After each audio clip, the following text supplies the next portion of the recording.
When it comes to Karnataka, not enough can be said in praise of it. Generally, when we talk about tourism in South India, Karnataka is overlooked in favor of the beaches of Goa, the temples of Tamil Nadu, or the backwaters of Kerala. But not many travelers realize that Karnataka offers all these in abundance and a lot of other attractions as well. The ruins at Hampi are amongst the most significant historical landmarks, not just Karnataka but the country itself. Also, how can one forget that Karnataka is the famed IT hub of India? Good morning, everyone, and we are Group 4 and we would like to welcome you to the virtual tour of Karnataka. We will be a guide for this virtual tour. Karnataka is the largest state in South India and the sixth largest in India. The state is in the southwestern region of India. Its capital is Bangalore, which is the largest city. Karnataka is bordered by the Arabian Sea to the west, Goa to the northwest, Maharashtra to the north, Telangana to the northeast, Andhra Pradesh to the east, Tamil Nadu to the southeast, and Kerala to the south. It is the only southern state to have land borders with all other southern Indian sister states.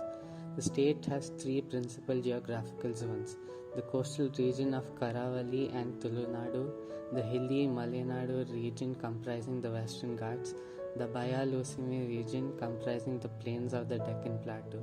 The bulk of the state is in the Bayalusimi region, the northern part of which is the second largest arid region in India.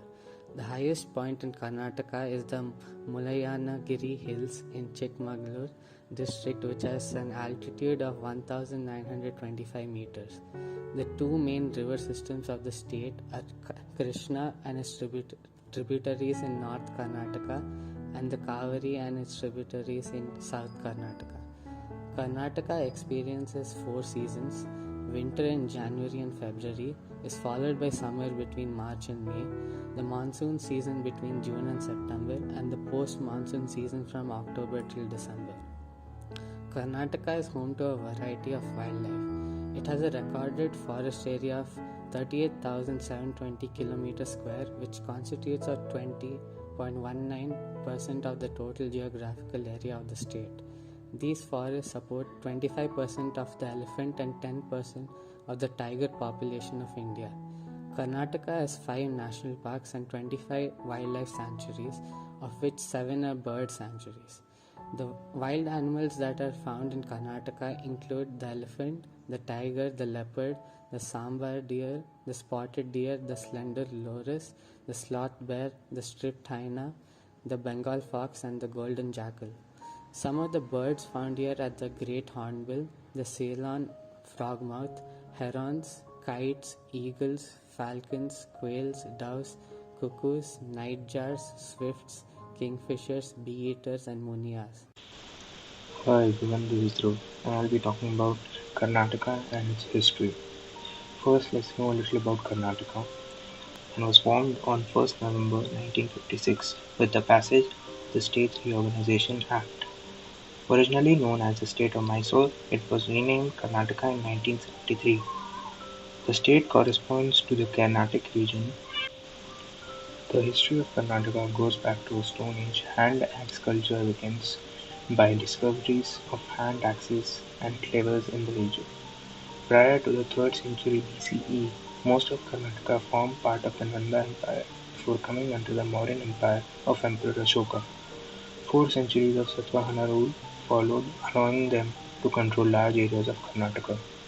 The decline of Satvahana power led to the rise of the earliest native kingdoms, the Kadambas and the Western Gangas, marking the region's emergence as an independent political entity. The Kadamba dynasty, founded by Mayur Sharma, had its capital at Banavasi. The Western Ganga dynasty was formed with Talakad at its capital. This was also the first kingdoms to use Kannada in administration as a language. In the period that followed, parts of northern Karnataka were ruled by the Nizam of Hyderabad, the Maratha Empire, the British, and other powers. After India's independence, Mysore became an Indian state of the same name. The former Maharaja served as its Raj Pramukh, or the head of state, until 1975, and Kannada-speaking regions from the adjoining states of Madras, Hyderabad, and Bombay were incorporated into Mysore state. And then, as I said before, under the State Reorganization Act of 1956, the expanded state was renamed Karnataka 17 years later on 1st November 1973. Karnataka has many popular destinations to visit, like Bangalore, Mysore, Coorg, and Hampi. Coorg is one of the less crowded hill stations with coffee plantations, waterfalls, and green mountains that contribute to its scenic beauty. Hampi is a hill station that is known as the Kashmir of South India, which is pollution-free and serene. You can also find the biggest Tibetan settlements in Coorg, with several Buddhist monasteries and temples. Jog Falls, located in the Shivamogga district of Karnataka, is the second tallest waterfall in India and is situated in the dense evergreen forests. Hampi is a small village that was officially declared a UNESCO World Heritage Site.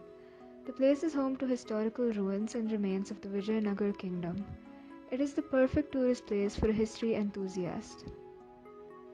When one thinks of Karnataka, many images come flooding into our mind, such as the bustling metropolis, coffee plantations, and temples. Yet there is another side to Karnataka that has been untouched and unexplored. Yana is a small hill station which is situated in the Sahyadri Hills of North Karnataka. It symbolizes the rustic Indian rural life with huts and mud roads. It is a center of wildlife, religion, adventure, and is home to an epic trail of limestone formations. These huge rocks are composed of solid black crystalline limestones. Until about a decade ago, this area was not accessible to tourists as it was under a thick forest cover. Now one can walk along the water streams under a lovely cover of green creepers and trees to reach these formations. Yana is also a pilgrimage center because of the cave temple present there. Hosahalli is another such place which is located on the banks of the river Tanga. Netrani Island is one among the various unexplored places in Karnataka. It is a small island of India located in the Arabian Sea off the coast of Karnataka. The island can be seen from the mainland over 15 kilometers away. Views above give this island the appearance of being heart-shaped. It is famous for diving and it has many varieties of aquatic life. It is a coral island with 89 varieties of coral fish. It has several dive sites and an ancient Hanuman temple called the Bajrangbali temple. Ogambe is a small village in the Shimoga district of Karnataka surrounded by waterfalls and greenery. It is one of the underrated places in Karnataka where one can trek through its forests. Ogambe is surrounded by rich biodiversity, and the hill station borders one of the last surviving lowland rainforests. It lies in a hilly, wet region of the Western Ghat Mountains. This geography contributes to its scenery and suitability for trekking. In addition, there are a number of waterfalls in this locality. Shettihalli Church, situated in the town of Shettihalli, is known as the floating church or the submerged church, as it is partially submerged during the monsoons. It was built by the French missionaries and is an example of Gothic architecture in India. It was an abandoned site after the construction of the Himavati Dam. Although the roof of this enchanting church has collapsed, the remnants still make it look attractive. Karnataka is thus an ideal travel destination for a traveler with diverse interests.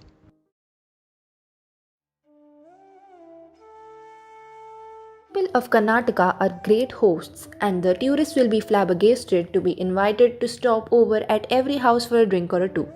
Known for upholding their religious tolerance, the lifestyle of the people is simple who abide by the customs, enchanting culture, and rigid beliefs.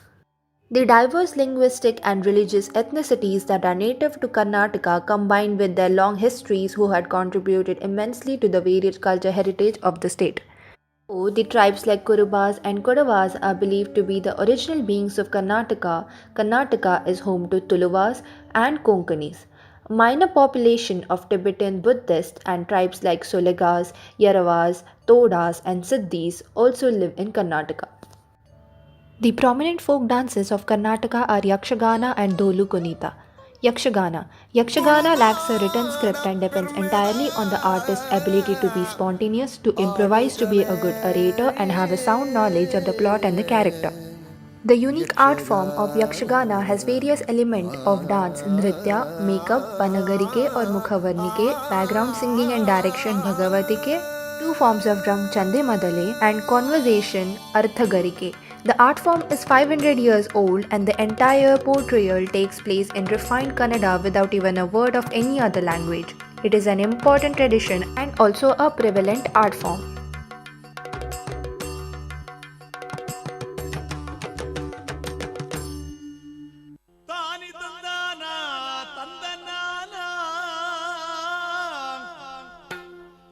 Dholu Kunita dance. This dance form, accompanied by singing, is a popular drum dance from Karnataka. This dance is performed primarily by men of shepherd community called the Kuruba. Dholu Kunita features solid drum rhythms, swift movement, and coordinated groups.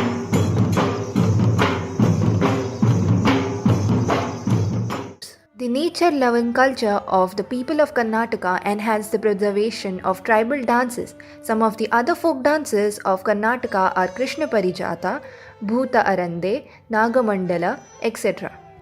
Karnataka has a rich culture and heritage that is well represented by the famous dances and the famous Carnatic music of the state. Karnataka Sangeeta, also known as Carnatic music, is an amalgamation of Shruti, Swara, Raga and Tala. North Karnataka is predominantly famous for Hindustani music and South Karnataka is known for Carnatic music. Karnataka's music is known as Sopanam, which means sanctum sanctorum of the temple. Karnataka has achieved a prominent place in the world of Hindustani music as well. Several Karnataka's Hindustani musicians have bagged the Padma Bhushan and Padma Vibhushan awards. Karnataka's art forms are an integration of passion and creativity. The Mysore paintings are popular paintings of South India that need no introduction. These paintings have the backdrop of many festivals and traditional occasions, as they depict Lord Srinath and Lord Ganesha. Chitrakadi scroll paintings are a style of paintings that is narrated as a story by a community of storytellers found in Karnataka. Besides the artistic endeavors of the state, several crafts like stone carving, doll making, ivory crafting, and metalware are widely practiced. There is a most famous culture among the Kannadigas called the theatre culture, also known as the Rangabhumi. Natakas on literature related to epics and Puranas are also done in public in praise of the heroic characters. The people of North Karnataka have a tradition of worshipping spirits which are generally referred to as bhutas. When it comes to weddings, Karnataka culture and tradition are pretty much similar to a typical Hindu wedding. Nandi Puja is done pre-wedding to ensure that the ceremony goes smoothly and without any glitches. Now let's talk about the cuisines of Karnataka. Karnataka's cuisine is said to be one of the oldest surviving in the country. As Karnataka is home to different regions, the culinary tradition varies from one region to another. There are different types of cuisines like North Karnataka cuisine, South Karnataka, Kodagu, Udupi, Mangalorean, North Kannada, Navayat cuisine. There are many dishes that are common to all regions. The variety of dosa like butter dosa, Mysore masala dosa and set dosa are very popular across India. Other common dishes include breads like akki roti and ragi roti, vegetable curries, gravy dishes like huli and tove. The classic and the famous dish in Karnataka is bisibele bhat. The popular dessert include Mysore pak, rave unde and kesri bhat. Kannada is a Dravidian language spoken predominantly by the people of Karnataka in the southwestern region of India. The language is also spoken by linguistic minorities in the states of Maharashtra, Andhra Pradesh, Tamil Nadu, Telangana, Kerala, and Goa, and also by Kannadigas abroad. The language had roughly 43 million native speakers by 2011. Kannada is also spoken as a second and third language by over 12.9 million non-native speakers in Karnataka, which adds up to 56.9 million speakers. It is one of the scheduled languages of India and the official and administrative language of the state of Karnataka. Kannada was the court language of some of the most powerful empires of South and Central India, such as the Chalukya dynasty, the Rashtrakuta dynasty, and the Vijayanagara Empire. Kannada is a Kannada term which literally translated means previous form of Old Kannada. It was the language of Banavasi in the late ancient period, the Satavahana, Chutasatakarni, and the Kadambana periods, and thus has a history of over 2,500 years. Other than its magical hill stations, spectacular waterfalls, pilgrimage centers, and unspoiled beaches, it also has heritage destinations, many wildlife and national parks, and cosmopolitan cities for those who are looking for some active social scenes. We hope that this tour would have built the urge to explore Karnataka, not just virtually, but physically. Thank you.